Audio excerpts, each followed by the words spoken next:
Yung sinimulan mong umagang may ngiti sa iyong mga labi, pero namumugto ang iyong mga mata. Tumulong ako sa gawain sa eskwelahan para hindi naman masukal doon harapan ng room ng aking ama. Pagkatapos naman nito,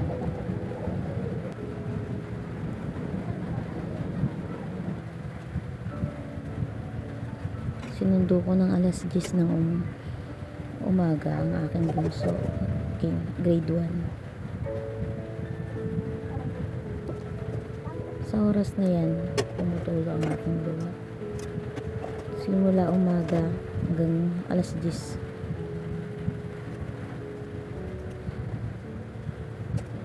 Yung kumikilos ka ng may luha sa mga mata,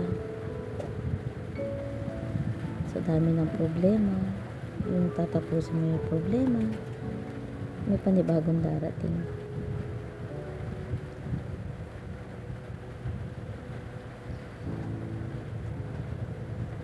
Habang nagluluto ka, yung hindi mo alam kung ano yung uunahin mo, kasi tumutulo yung luha mo, iniisip mo lahat ng problema,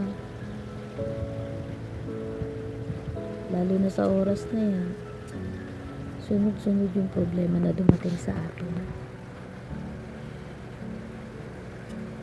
Hindi ko alam kung saan ako kukuha ng lakas bilang ina na kailangan mo laging nakangiti sa harapan ng mga bata. Kapag wala sila, doon ka na lang iiyak. Ayaw mo pakita sa kanila na mahina ka. Kasi pag nakita nilang mahina ka, malulungkot din sila.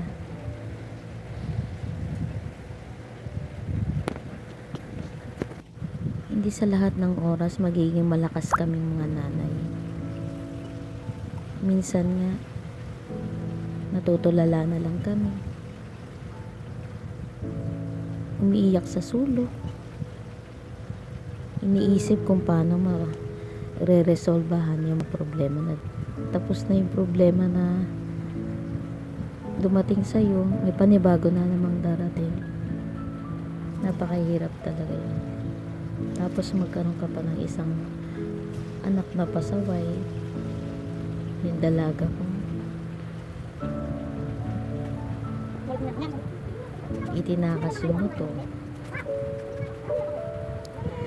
Ayun, na-impound. Hindi ko alam kung paano ko tutubusin yung motor. Ginagamit pa naman ng tatay niya yun sa trabaho.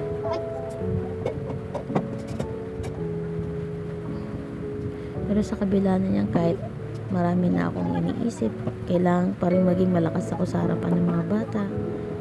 Kasi pag pinakita mo mahina ka, wala.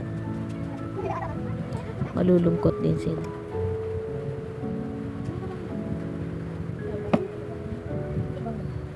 Ang hirap maging isang ina. Yung akala nila nasa bahay lang kami, walang ginagawa. Yung akala nyo lang, araw-araw kaming kumikilos sa bahay na walang sahod. Tanging ang sukli lang sa kanila ay ngiti nila at mga tawa ng mga anak mo.